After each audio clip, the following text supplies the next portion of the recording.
Imagine a fully loaded cargo ship weighing over 10,000 tons, rising silently straight up into the air, not on rails or tracks, but lifted vertically nearly 200 meters, the height of a 60-story building in just 30 minutes. No complex series of locks, no hours of waiting, just a massive water-filled chamber carrying an entire vessel straight up the side of a mountain. This sounds like engineering fiction. It's not.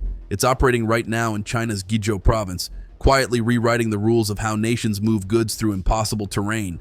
And what makes this story fascinating isn't just the mechanics of lifting ships into the sky. It's what this single piece of infrastructure has unlocked for an entire region that was economically isolated for generations. The Gupotan shiplift isn't just a remarkable feat of engineering. It's a radical solution to a problem that has held back China's interior provinces for centuries. And understanding how it works, why it was built, and what it's already achieving reveals something profound about infrastructure, economic development, and the lengths nations will go to overcome geography itself. The problem that required a vertical solution. For decades, China faced a development paradox. Coastal cities surged ahead economically, becoming manufacturing powerhouses and global trade hubs. Meanwhile, vast interior regions remained stubbornly disconnected, not from lack of ambition or resources, but because of one immovable obstacle: mountains.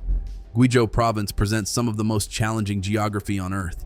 Vertical cliffs rising thousands of feet, narrow valleys carved by ancient rivers, waterways that rise and fall dramatically with monsoon seasons. Navigating this terrain has always been brutal. Roads twist like serpents through mountain passes, constantly threatened by landslides and erosion. During heavy rains, entire routes become impassable for days. Boats couldn't navigate upstream through this terrain because of the sharp elevation gains. Rivers that would otherwise serve as natural highways become useless when they climb hundreds of meters through mountainous regions. Building a traditional lock system to handle this elevation change would have required constructing 24 separate chambers, turning each journey into an ordeal lasting hours or even entire days. For generations, this geographic reality created an economic ceiling. Factories in Guizhou could only reach local markets efficiently. Perishable goods spoiled before reaching distant buyers. The cost of transporting cargo made many businesses economically unviable. The province was trapped, not by policy or lack of development plans, but by physics and geography. China tried conventional solutions first. They built roads, improved rail connections, invested in airports, but moving heavy cargo through mountainous terrain remains expensive and slow, regardless of how good your roads are. For bulk goods like coal, steel, agricultural products, and construction materials, water transport is dramatically cheaper per ton. But water transport required solving the elevation problem.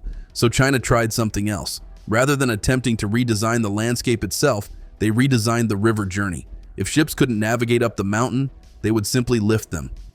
The mechanics of moving mountains. The Gupotan shiplift operates on a principle that sounds deceptively simple. Place a ship in a giant water-filled chamber, then lift that entire chamber straight up. The execution, however, is anything but simple. The lift chamber travels along massive reinforced concrete towers, driven deep into bedrock to ensure stability.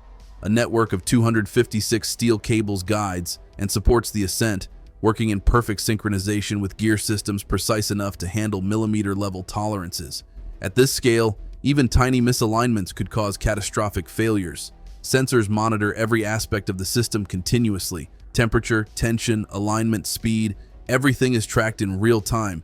Emergency braking systems stand ready to halt the entire operation instantly if any parameter deviates from acceptable ranges. When you're lifting the equivalent weight of a small town straight into the air, there's absolutely no margin for error. The scale becomes more comprehensible when you visualize what's actually being lifted. Imagine dozens of fully loaded trucks, hundreds of shipping containers, all the cargo required to supply a mid-sized city, all lifted simultaneously as a single unit. The engineering challenge isn't just supporting that weight, it's doing so smoothly enough that the water inside the chamber remains stable, that the ship doesn't shift or tilt, that the entire process feels controlled rather than terrifying. This requires advanced hydraulic systems working in concert with industrial-grade counterweights. Thousands of moving parts must operate in precise coordination under constant monitoring. A failure at this scale wouldn't just delay shipments, it could be catastrophic, potentially destroying cargo worth millions and threatening lives. Even the environment surrounding the lift has been fundamentally transformed to support it. Nearby villages have modernized rapidly. New infrastructure has emerged almost overnight. Expanded ports, sophisticated maintenance facilities, comprehensive logistical support centers.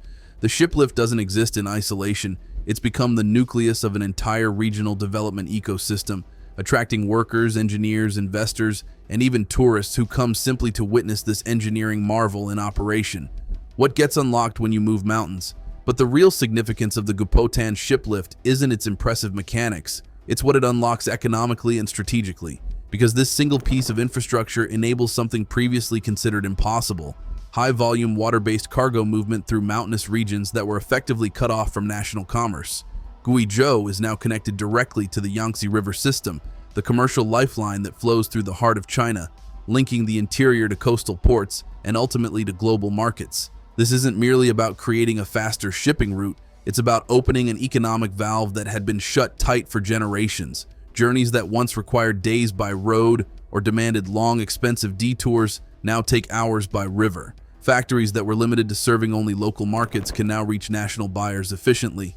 Perishable agricultural products arrive fresh at distant markets. Construction materials move at a fraction of previous costs. Industrial parks have emerged along the newly accessible shipping corridor, specifically because transport costs dropped so dramatically. The region's GDP has been climbing steadily since the lift became operational. Infrastructure investment has followed the economic growth like roots spreading from a newly watered plant.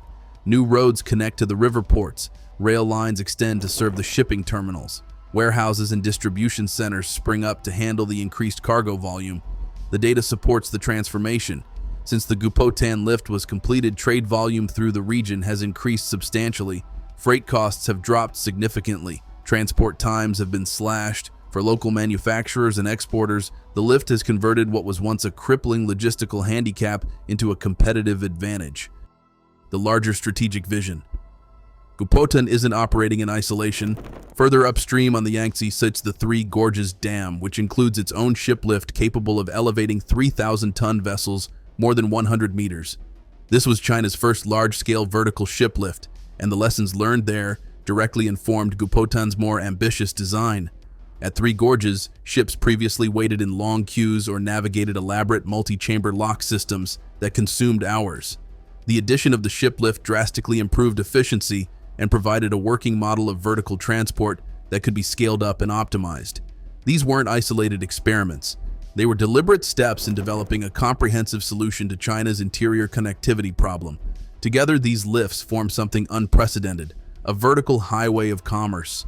They stitch together a nation by creating efficient cargo routes through terrain that would otherwise fragment regions economically.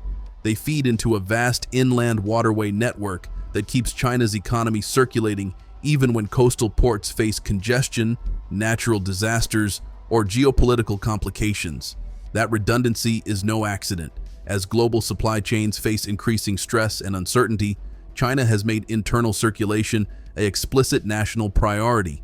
These inland lifts, dams, and interconnected water routes form part of that strategy, quietly ensuring that goods can continue flowing regardless of what's happening internationally. The Gupotan shiplift represents how infrastructure projects can serve multiple strategic purposes simultaneously.